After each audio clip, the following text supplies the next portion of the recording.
मोने, आज तुमचा कितवा दिवस आहे सांगा? हा, तू आणि तो एका दिवशी. अरे वा. हा, तू बाहेर पडला 20 ऑगस्टला आणि तो 30. म्हणजे मग तुला त्याच्याहून जास्त 10 दिवस झालेत. दॅट इज गुड ना. मग ते it is to be counted. मग 166 म्हणजे काय साधा दिवस नाही की त्याला. 166 मिनिटं तरी सांगता येत होतं का तुला मनात आल्यावर? मन की खुशी दिल का राज, असंच सगळं चाललं होतं आपलं. त्याचं कारण we were not answerable to anybody. आपण कोणालाच उत्तरदायित्व म्हणजे उत्तर द्यायला बांधील नव्हतो असं मी बोलतोय. मग याचा अर्थ काय आता हे निरामय वाले किंवा हे वाले म्हणजे काय सगळे आमचे काय साहेब आहेत का? तर तसं नाहीये, साहेब नाहीयेत ते आपले. परंतु we are answerable to them. का? आम्हाला सगळ्यांना टोकावर बसवायची सवय आहे रे. आम्ही सगळ्या दुनियेला टांगून इथं आलोय की नाही? आपण बायकोची कदर नाही केली, आईची नाही केली, बापाची नाही केली, भावाची नाही केली, बहिणीची नाही केली, बहिणीची नाही केली, भावंडांची नाही केली, कॉलेजमधल्या मित्रांची नाही केली, शाळेतल्या मित्रांची नाही केली, लहानपणापासनं गल्लीत खेळलेल्या मित्रांची कदर नाही केली, त्यांच्या भावनांची कदर. ते दुःखी व्हायचे. आपण दारू प्यायलो की ते दुःखी व्हायचे. आपली वाट लागली की ते दुःखी व्हायचे. उगाच का आपल्याला धरून ते एवढं सांभाळून घरी न्यायचे अनेक वेळा? आपल्याला आपल्या भावना हाताळता येत नाहीत म्हणजे नेमकं काय होतं? तर आपल्याला आपल्या भावना नेमक्या हाताळता येत नाहीत याचा अर्थ असा आहे की आपण आपल्या नेमक्या भावना कुठे डचमळतायत, कशामुळे डचमळतायत हे आपल्या लक्षात येत नाही. ते का लक्षात येत नाही? हा, बोल. मला वाटतं की एक गोष्ट अशी की आपल्या दारू ही एक गोष्ट थांबल्यानंतर प्रायोरिटी क्लिअर नसतात, ज्याच्यामुळे आपले विचार भरकटतात. अगदी बरोबर. काय करायचं याचं आपण काही म्हणजे जे आधी करत नव्हतो ते आता करायची गरज आहे. हो, बरोबर आहे. ट्रॅक आपल्या भावनांचा सारखा सुटतो इकडे. बरोबर. त्याचं असं काय म्हणणं माहिती का, दारू थांबल्यानंतर मला माझ्या भावना हाताळता येत नाहीत त्यातलं एक मेजर कारण त्यांनी त्याच्या पद्धतीने सांगायचा प्रयत्न केला मोनेनी, की मला माझं गोल सेटिंग केलेलं नसतं. मला कोणत्या बाबतीत काय मिळवायचंय नाही, आता मला माझ्या घरच्यांना आनंदी ठेवायचंय. तर घरच्यांना आनंदी ठेवणं हे काही आपल्या आयुष्याचं ध्येय नाही. आता आपल्या हातामध्ये असं ध्येय असलं पाहिजे की ज्याचा साईड इफेक्ट म्हणून आपल्याकडे पैसा आला पाहिजे, आपल्या घरचे आनंदी झाले पाहिजेत, आपली तब्येत सुधारली पाहिजे, आपलं समाजामध्ये खराब होणारं नाव सुरुवातीला खराब न व्हायला लागलं पाहिजे. चांगलं होणं ही गोष्ट पुढची आहे. मला श्रीमंत व्हायचे, अरे अगोदर मिळवायला लाग. म्हणजे there should be a track of our life की जो व्यवस्थित रीतीने आखला गेला पाहिजे. विषय आत्ता थोडासा मी भरकटलो बोलताना. माझ्या डोक्यात असा विचार आहे की मला भावना हाताळता येत नाहीत, त्यामुळे माझी थांबलेली दारू, थांबलेला गांजा, थांबलेला चरस किंवा जरासं नीट वागणं परत स्लिप होते. स्लिप होणं म्हणजे फक्त दारू पिणं, गांजा ओढणं असं नसून बोलताना पण आपली स्लिप होऊ शकते. हे तुझ्या आईला तुझ्या ती झाली, सुरुवात झाली, याची स्लिपच झाली. काय रे मध्येच काय झालं तुझ्या आईला करून बोलायला? नाही नाही नाही, sorry sorry sorry sorry sorry. It's a sort of slip only, नाही का? बरोबर बोलतोय ना मी? आपला विषय भावना न हाताळता येणे हा चाललेला आहे. तर आपल्याला आपल्या भावना का हाताळता येत नाही? तर आपण आपल्याकडे बघा, महत्वाचा विषय आहे. ते काय लिहितायत का काही? खाली मांडी मुंडी घालून खाली होत. हा, कामावर जातो मग दमला. बर बर, म्हणून झोपलाय. झोप येते का मित्रा तुला? पुढे येऊन बस किंवा इथं माझ्या शेजारी येऊन बस, म्हणजे हे सगळेजण तुझ्याकडे बघतील तू कसा झोपतोय आणि मग तुझी झोप उडेल. मी चेष्टा नाही केली तुमची, मी केलेला हा उपाय आहे. गोष्ट अशी चालली आहे मित्रांनो, मी जोपर्यंत माझ्याकडे उघड्या डोळ्यांनी बघत नाही तोपर्यंत मला माझे दोष, गुण किंवा भावना न हाताळता येण्यामागची कारणे, कोणत्या भावना हाताळता येत नाहीत त्याची लिस्ट, हे सगळं करता येणं शक्य नाही. आता काय मग, आता हे सगळेजण इथं बसलेत, ते काय डोळे मिटून बसलेत का? सगळ्यांचे डोळे उघडेच आहेत की? हे काय मला दिसत नाही का? कारण तुम्ही सगळेजण माझ्याकडे बघून ऐकताय. माझ्याकडे बघून ऐकताय याचा अर्थ तुम्ही लक्ष देऊन ऐकताय रत्नदीप, बरोबर? पण लक्ष देऊन ऐकताय म्हणजे काय होतंय? तर आता मी सांगतो तुम्हाला.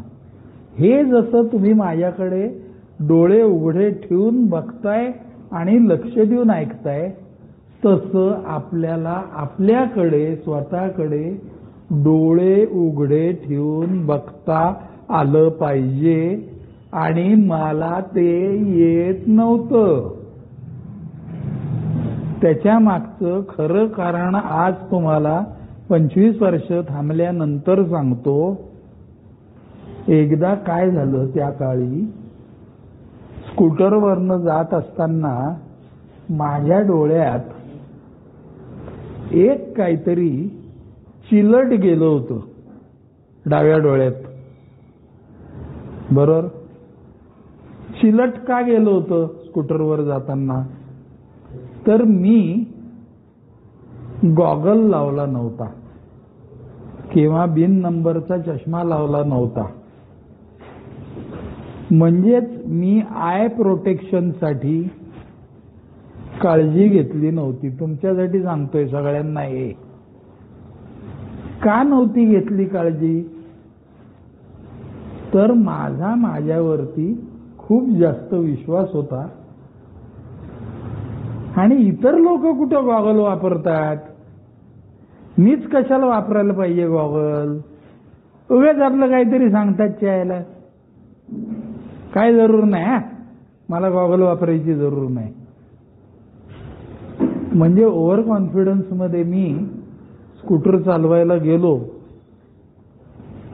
आणि कोणत्या कोपऱ्यावरनं वळताना का कोणत्या मोठ्या रस्त्याने जाताना मग तो धुलीकण गेला का ते चिलट गेलं का वाऱ्याबरोबर आलेला तो टपोरा किडा माझ्या डोळ्यावरती फटका मारून गेला, हे मला काही कळलं नाही. आणि मग माझ्या डाव्या डोळ्यातनं यायला लागलं पाणी.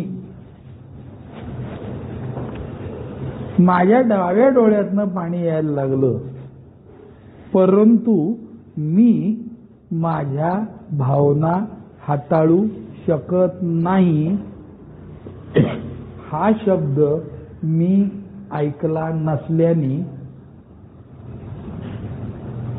मला वाटलं मी माझ्या जीवनामध्ये स्वतःची काळजी घ्यायला पूर्णपणे समर्थ आहे.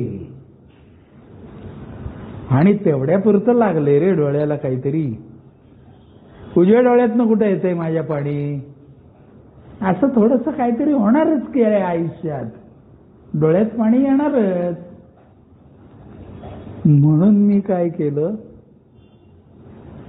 मोने साहेब, मी दुर्लक्ष केलं माझ्या डाव्या डोळ्याकडे.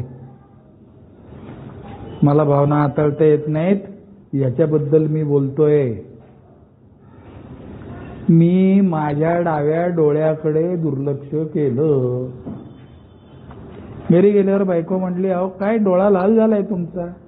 हा जरा काहीतरी मगाशी लागलं होतं तेवढंच, ते चोळला ना आणि मी त्यामुळे. अहो मग कशाला चोळलात?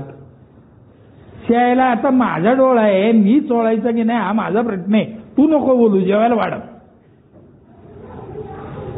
बघा, भावना हाताळता न येणं म्हणजे मला माझ्यावरती कोण प्रेम करतंय, कोण माझी काळजी स्वतः घ्यायला सांगतंय याची व्हिजन माझी क्लिअर नसल्यामुळे त्या डोळ्यात शिरलेल्या किड्यांनी म्हणा, त्या चिलटांनी म्हणा, त्या धुलीकणांनी म्हणा, त्याला नाव काही द्या तुम्ही, माझा स्वतःकडे बघण्याचा दृष्टिकोन साफ नसल्याची गोष्ट मी तुम्हाला सांगतो आहे. त्याच्यामध्ये पाषाणकर तुम्हाला काही आयडेंटिफिकेशन मिळतंय का हे तपासून बघा. याच्यावरती आज पाषाणकर म्हणजे समोर बसलेले सगळे पाषाणकर. मला आपलं तो समोर दिसला म्हणून त्याचं नाव घेतलं मी. आज रात्री या गोष्टीवरती विचार करा. आज आपलं काय झालंय, आज आपण काय ऐकलं की आपण आपल्या डोळ्यामध्ये काहीतरी ते चिलट गेलं आणि त्याच्याकडे दुर्लक्ष केलं. मी दारूबद्दल बोलत नाहीये, मी आसक्तीबद्दल बोलत नाहीये, मी कॅज्युअल अप्रोच बद्दलही नुसत्या कॅज्युअल अप्रोच बद्दल बोलत नाहीये. आणि मग त्याचा परिणाम असा झाला की दुसऱ्या दिवशीही माझ्या सकाळी झोप लागली बरं का व्यवस्थित. मला झोपेत काय अडचण नाही आली त्या दिवशी. परंतु सकाळी उठलो, बेसिनवरती ब्रशवरती ती पेस्ट घ्यायला गेलो आणि माझ्या लक्षात आलं अजून डोळ्यातनं पाणी येतंय. तिथला नॅपकिन घेतला, त्याच्यावरती थोडी फुंकर मारली आणि तो डोळ्याला लावला. म्हणजे सॉर्ट ऑफ डोळा शेकला की म्हणजे काय झालं, अख्खी रात्र गेल्यानंतर मला माहीत असलेले माझ्या पद्धतीने मी उपचार सुरू केले. मग कधी डोळा शेकला, कधी वाटीमध्ये पाणी घालून तो डोळा बुडवला, मग पापणीची उघडझाप केली, मग कधी नुसती वरची पापणी पूर्णपणे ओढून घेऊन डोळा आतल्या आत फिरवला की तो धुलीकण कुठे आहे तो एका बाजूला ओढला जाईल आणि वाहणाऱ्या पाण्याबरोबर निघून जाईल. आता तो धुलीकण वेळीच मी त्याला बाहेर न काढल्यामुळे आतमध्ये रुतून बसला होता किंवा त्यांनी व्यवस्थित ठाण मांडलं होतं असा शब्द वापरीन मी. आणि त्याचा परिणाम असा झाला की पुढे कित्येक काळपर्यंत माझ्या डोळ्यातनं पाणी येत राहिलं. मग आय स्पेशलिस्ट झाले, वेगवेगळी मलमं झाली, आय ड्रॉप्स झाले, ऑपरेशन करायला लागेल का डोळ्याचं इथपर्यंत झालं. बरं, लोक म्हणत होते ऑपरेशन करायची जरूर नाहीये, कारण बाहेरनं तर काय आम्हाला डोळ्यामध्ये तुझ्या काय गेलंय ते दिसत नाहीये. बघा मी काय बोलतोय, मी माझ्या डोळ्याची वेळीच न घेतलेल्या काळजीबद्दलच बोलतोय. आणि एक से बढ़कर एक आय स्पेशलिस्ट झाले. डोळ्यातलं पाणी काही थांबेना, तो डोळा दुखायचा, असह्य झालं शेवटी. आणि माझी झोप उडाली त्यांनी. काय करावं आता या डोळ्याला. बरं, सकाळी उठलं की डोळ्यात पाणी सुरू. बरं, मधनं थांबायचं बरं का ते डोळ्यातलं पाणी. मधनं माझ्या डोळ्यातनं येणारं पाणी पॉज घ्यायचं, कारण तेवढ्यापुरतं ते डॉक्टरकडे गेल्यानंतर मलमपट्टी लावायची, सगळं चालायचं माझं. आता काय करावं,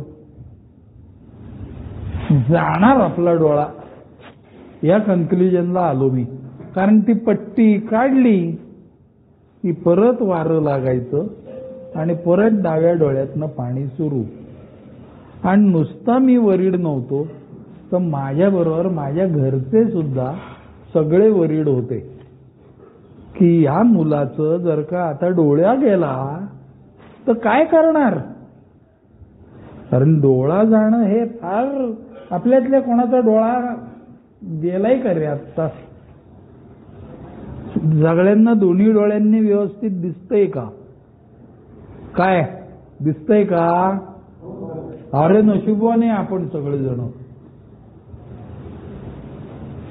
माझ्या डोळ्यातलं पाणी थांबत नव्हतं, माझा डोळा जायची वेळ आली होती. काय असं झालं होतं, तेवढी वेळीच काळजी न घेतली गेल्यामुळे माझ्या डोळ्यातलं व माझ्या डोळ्यातल्या आलेल्या पाण्यामुळे घरच्यांच्या डोळ्यातलं पाणी थांबत नव्हतं. आता काय करायचं, काय करायचं आता? मग मी अशा वेळेला योगायोगाने दारू पिणं चालूच होतं बरं का. त्या डोळ्यातनं पाणी येणं चालू होतं तरी माझं दारू पिणं काही थांबलेलं नव्हतं. आणि अशा वेळेला मला त्या अल्कोहोलिक्स अनोनिमसचा मेसेज मिळाला आणि तिथं गेल्यावर म्हणजे मी दारूसाठी इथं आलोय हे विसरलो. आणि पहिल्या दुसऱ्या दिवशी मी विचारलं की हा माझ्या डोळ्याचा प्रॉब्लेम आहे, कोणी सांगेल का? डोळ्यातनं पाणी का थांबत नाहीये? दुसऱ्या तिसऱ्या दिवशी विचारला मी हा प्रश्न. त्याचं कारण असं की त्यांच्या बोलण्यातनं माझ्या असं लक्षात आलं की मला जसा दारूचा प्रॉब्लेम आहे तसाच यांना पण दारूचा प्रॉब्लेम होता. आता ह्या लोकांची दारू थांबली आहे. कोणाची वर्ष झालं, कोणाची 5 वर्ष झाली, कोणाची 3 वर्ष झाली, कोणाची 14 वर्ष झाली दारू थांबून. याचा अर्थ ह्यांचे आणि माझे सगळे अनुभव सारखेच आहेत असं त्यांच्या शेअरिंग मधनं मला कळलं. मग बुडत्याला काडीचा आधार ना. तर मी म्हंटल अरे म्हणजे यांच्याही डोळ्यात कधीतरी अशी धूळ गेली असणार आहे, यांच्याही डोळ्याला असा काहीतरी मार बसला असणार आहे, यांच्याही डोळ्यातनं कधीतरी पूर्वी ऐकतंय का हो पाणी आलेलं असणार आहे. म्हणून मी हात वर करून विचारलं माझ्या डोळ्यातलं पाणी थांबत नाहीये, कोणीतरी उपाय सांगाल का? आणि तेव्हा त्यांच्यातला एक जण म्हणला तू स्वतःच्या डोळ्याची काळजी घ्यायला त्या वेळेला असमर्थ झाल्यामुळे असल्यामुळे आज तुझ्यावर ही वेळ आलेली आहे. म्हटलं आता कशी काळजी घेऊ ते सांगा, अक्कल नका शिकवू. तर ते म्हणले तू येत राहा. हल्ली गेल्या कित्येक वर्षात आमच्या डोळ्यातनं पाणी आलेलं नाहीये. म्हणजे काय केलंय? अहो गेलो ना मी सगळ्या डॉक्टर्सकडे गेलो, मी सगळ्या आय स्पेशलिस्टना डोळे दाखवले, नंबर बदललाय का बघितलं. मग ते काय म्हणतात त्याला, काय असतं ते रे, लेन्सेस नाही काय मोतीबिंदू आहे का बघितलं. ते मोतीबिंदू पण नाहीये, पण पाणी काय येतंय? ते म्हणले तू येत राहा. कारण या बाबतीमध्ये तू स्वतःच डॉक्टर आहेस आणि तू स्वतः पेशंट आहेस. म्हणलं कसं काय? रोज जायचं ना आरशात बघायचं कुठं काय धुलीकण दिसतोय का? नाही ना दिसत आहे. अहो मी किती दिवस झाले बघतोय, आज बघ. म्हणजे त्यांचा मला सांगण्याचा अर्थ काय होता, स्वतःकडे अगोदर बघायला लाग, स्वतःच्या वागण्याकडे अगोदर बघायला लाग. हो, पण आता मी दारू पितोय का? पोपटासारखं बोलू नको. डोळ्यातनं पाणी येणे आणि दारू पिणे याचा काहीही संबंध नाही. डोळ्यातनं पाणी न येण्यासाठी आपल्याला आपला डोळा रोजचा रोज तासातासांनी स्वच्छ करणं आवश्यक आहे. बरोबर बोलतोय का? त्याचा दारू पिण्याचा काही संबंध आहे का? नाही. म्हणजे तो काय सांगायचा प्रयत्न करत होता मला, स्वतःच्या वागणुकीत बदल कर. स्वतःच्या वागणुकीत बदल कसा करायचा? तर आपलं वागणं, आपले विचार योग्य दिशेने आहेत का हे अगोदर बघ बेट्या.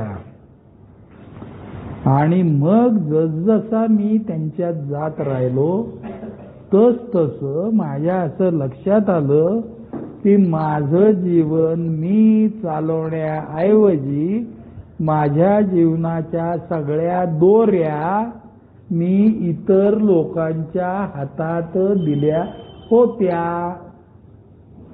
म्हणजे काय केलं होतं? ती तसं बोलली म्हणून मी हे केलं. त्याला अक्कल नव्हती का हे मला सांगायचं नव्हतं का त्यांनी मला वेळेवर? त्यामुळे माझी ही चूक झाली. म्हणजे मी इतरांच्या वागण्यावरती अवलंबून होतो आणि त्यामुळे मी असा वागतोय असा माझा समज होता. मला भावना हाताळता येत नाहीत म्हणजे काय? मी माझ्या अकलेनी चालत नाही. बरं बाबा, मला अक्कल नाहीये. वय वर्ष 44 होतं आहे माझं. बरं बाबा, मला अक्कल नाहीये.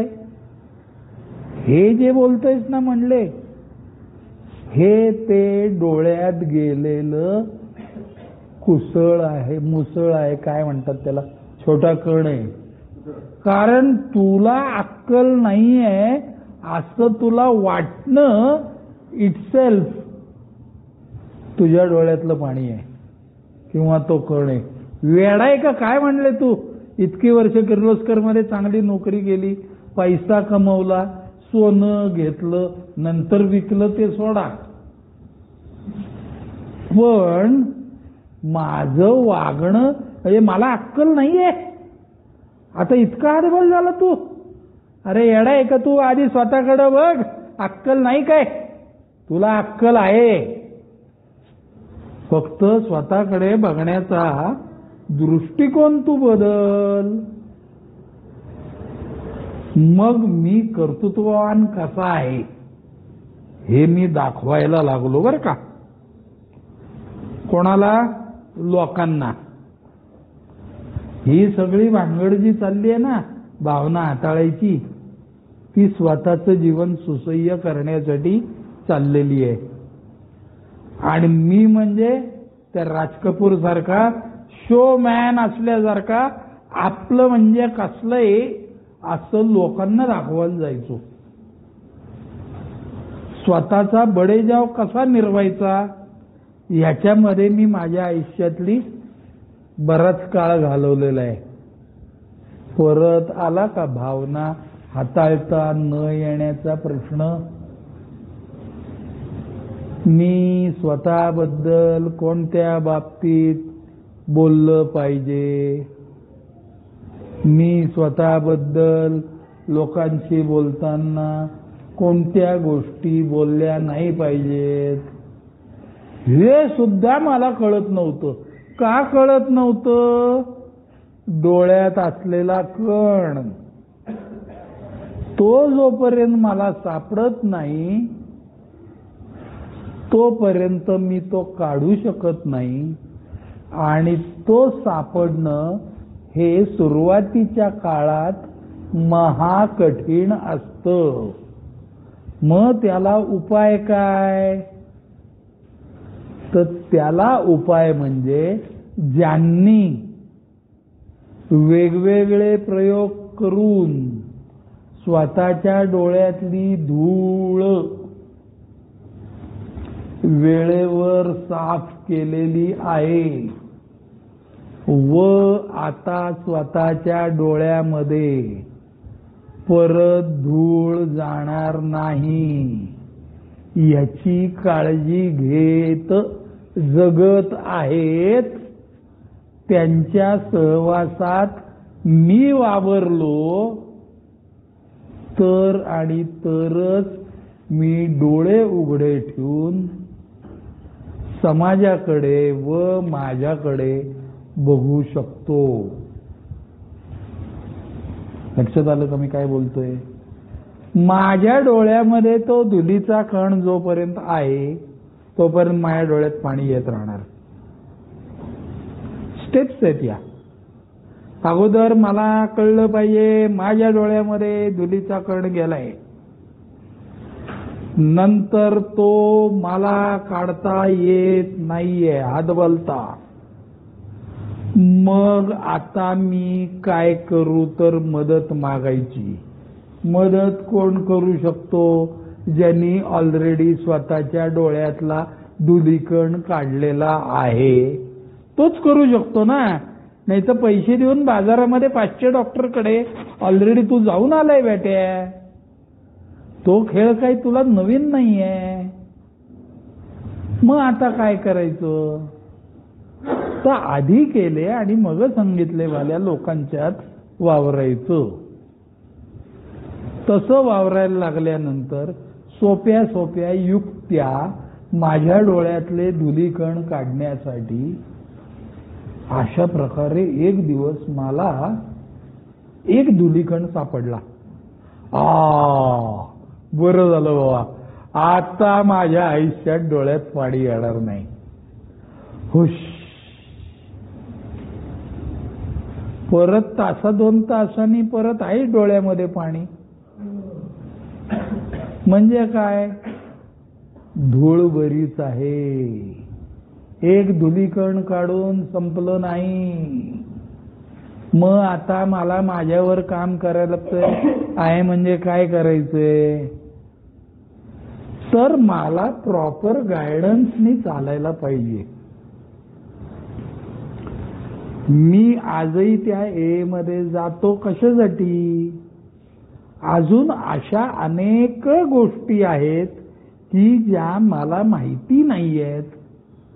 हे मला माहिती आहे. आता 25 वर्ष झाली, आता मला सगळं कळलं असं नाहीये. खरंच नाहीये. अजूनही माझ्या जीवनामध्ये अशी अनेक प्रकारची वादळं येऊ शकतात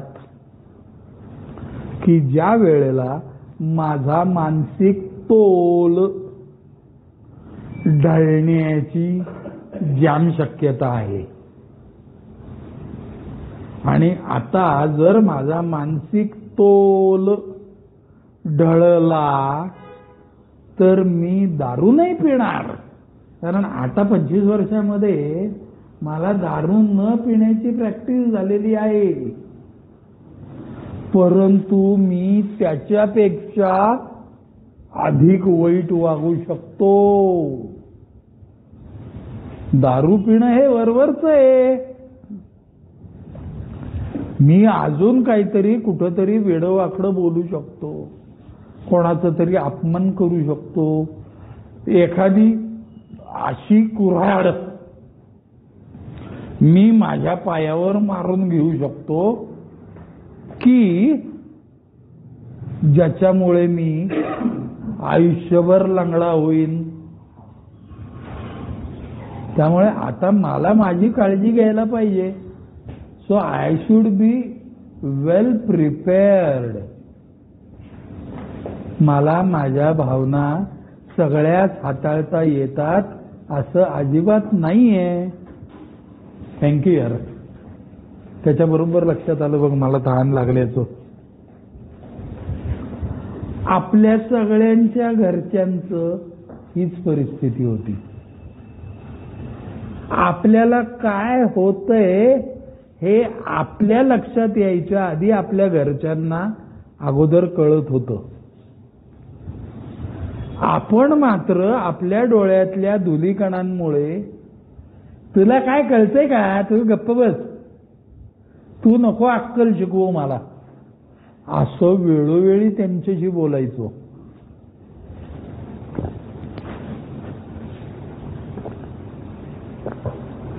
ऍक्च्युली ते लोक आपली काळजी करत होते, ते आपली काळजी घेतही होते.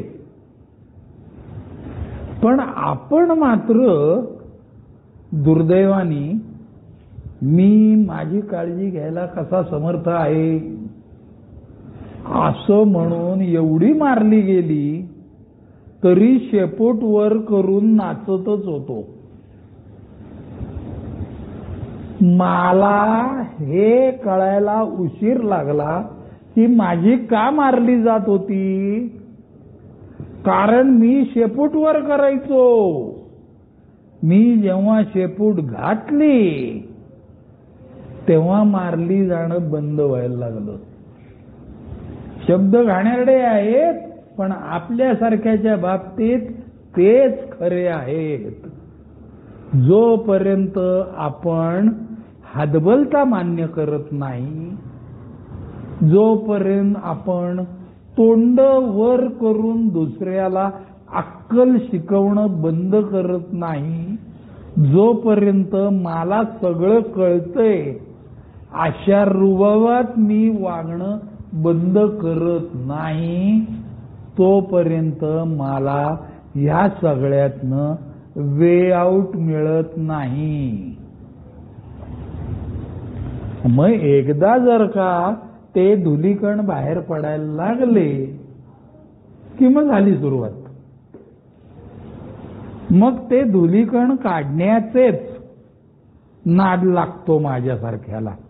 आपण बेवडाय म्हणजे काय आहे, तर एकच गोष्ट करत बसणार, दारूच पीत बसणार, एखाद्याच्याबद्दल खुन्नसच धरून बसणार. म्हणजे ती खुन्नस धरण्यामागे आपण आपलं नुकसान करून घेतोय हे तर काय मी विचारच करत नाही. मुळे तिथं एक से बढ़कर एक शेअरिंग ऐकायला मिळतात. रिमोर्स, रिझाइनमेंट. अरे रिझाइनमेंट म्हणजे खुन्नस नाही का? कशासाठी खुन्नस? लेट गॉड कर ना. तू तुझा जीव वाचवायला, तू तुझं जीवन बदलायला आलायस ना इथं. नाही पण आता मी पितोय का, त्याला कळलंच नाही म्हणजे बेट्याला अजून. अल्कोहोलिक्स अनॉनिमसचा कार्यक्रम हा फक्त दारू थांबवण्यासाठी नाहीच आहे. अहो, अल्कोहोलिक्स अनॉनिमसचा कार्यक्रम हा कालच्यापेक्षा आज अधिक समाधानी जगण्याचा कार्यक्रम आहे. काल माझ्या जीवनात काय वाईट घडत होतं आणि त्यातलं आज काय घडलं नाही हे जर मी बघायला सुरुवात केली तर माणूस समाधानी जगतो. हा ना राव, पण एवढी वर्ष झाली मी दारू थांबवून मी पैसाच मिळवला नाही. काय म्हणला तू? पैसाच मिळवला नाही? हो ना. अरे मग तो तुझा प्रश्न आहे, पैसे मिळवले नाहीत. दारू थांबणे म्हणजे पैसे खर्च होण्याचा नळ बंद करणे एवढंच आहे. वरनं पिंपात पाणी टाकणं तुझंच काम आहे ना, तरच तुझं पिंप भरणार आहे ना. अदरवाईज पित असताना काय वरती पातेली वाचायची खाली नळ गळका, काय उपयोग नाही. म्हणजे माझ्या कन्सेप्ट क्लिअर नसतात. डोळ्यातली धूळ नाहीशी होणं म्हणजे काय, तर माझ्या कन्सेप्ट क्लिअर व्हायला पाहिजेत. आणि त्या कन्सेप्ट क्लिअर झाल्या की जीवन बदलत जातं. जीवन बदलत जातं म्हणजे काय होतं, we can express well our emotions. मला नेमकं काय म्हणायचंय हे योग्य वेळी, योग्य शब्दात, योग्य स्वरात आणि योग्य माणसापाशी आपल्याला बोलता यायला लागतं. अदरवाईज दारू पिताना चाललो तर तेच चालू राहणार.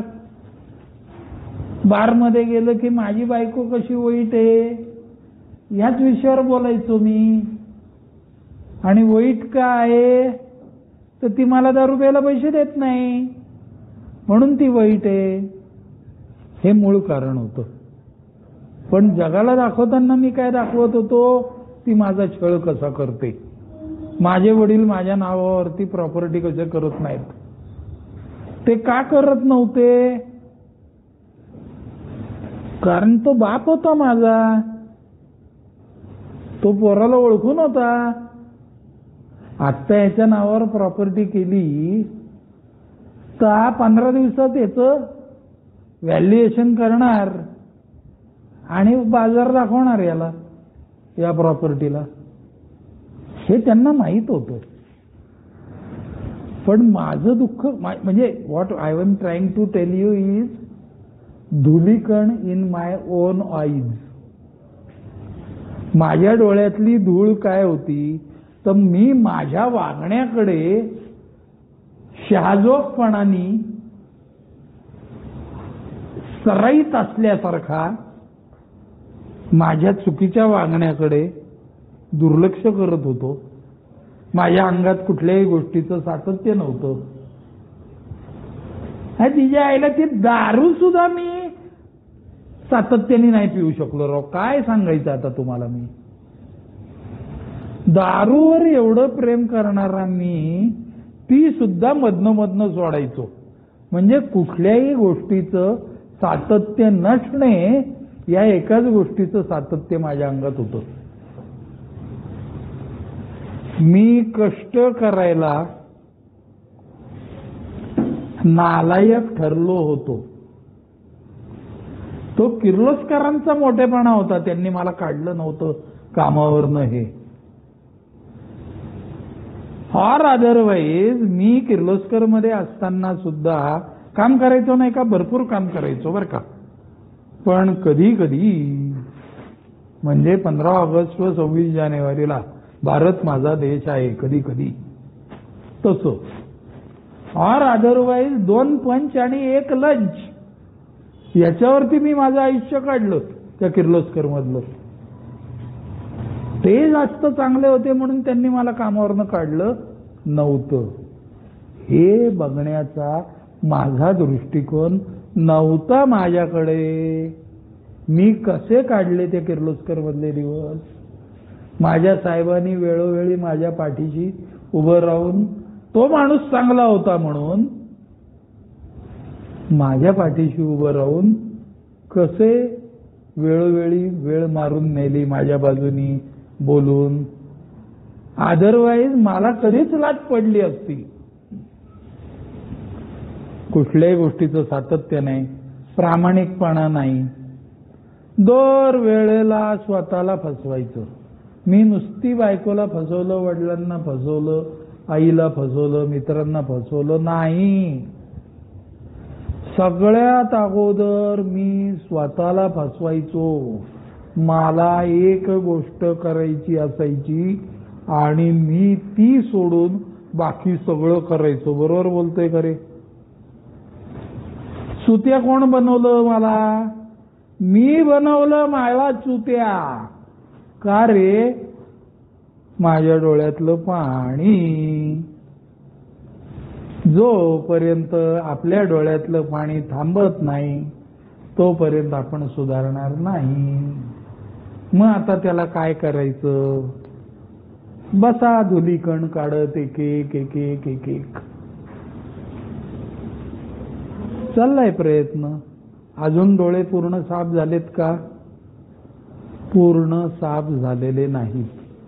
अजूनही कधी कधी मी माझ्या चुकीच्या वागण्याचं समर्थन माझ्या मनातल्या मनात करतच असतो. घरी नाही चालत तसं. कारण घरी आता मला कळलेले माझ्या बायकोच्या हातात त्या परमेश्वरांनी एक मोठी सुई दिलेली आहे. आणि जरा माझा गर्वाचा फुगा फुगायला लागला की ती लगेच ती टाचणी लावते की त्यातली हवा भुस्कन निघून जाते, लगेच जमिनीवर येतो मी. त्या मीटिंगला जाण्याचा तोच फायदा आहे. Every now and then I have to find some or other identification from somebody's sharing. कोणाच्या तरी शेअरिंग म्हणणं. पण माझ्याकडे बघण्याचा दृष्टिकोन म्हणजे मी स्वतःला शाणा समजत होतो ना. हे तो काय सांगणार आहे मला? अरे त्याचं सांगणं ऐकून घ्यायच्या आधीच मग भोग आपल्या कर्माची फळं. 500 वर्ष झाली तरी तुझ्या डोळ्यातली धूळ बंद होणार नाही, तुझे डोळे साफ होणार नाहीत. डोळे साफ नाही झाले की डोळ्यात पाणी येत राहणार आणि तू रडत बसणार. बर, काळ तर कोणासाठी थांबत नाही. रोज सकाळ होते नवीन, सकाळ झाली की संध्याकाळ ही होणारच. असं कधी झाले का रे? कोणी बघितलंय का एक दिवस की त्या दिवशी उजाडलं आणि सूर्य मावळलाच नाही? तसं नसतं.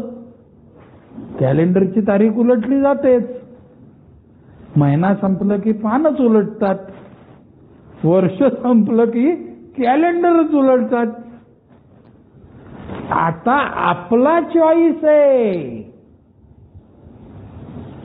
आता आपल्याला त्या हायर पॉवरनी दिलेला चॉईस आहे की आज आपल्याला आपल्या डोळ्यातले धुलीकण साफ करायचेत का, स्वतःकडे स्वच्छ नजरेने बघायचंय का?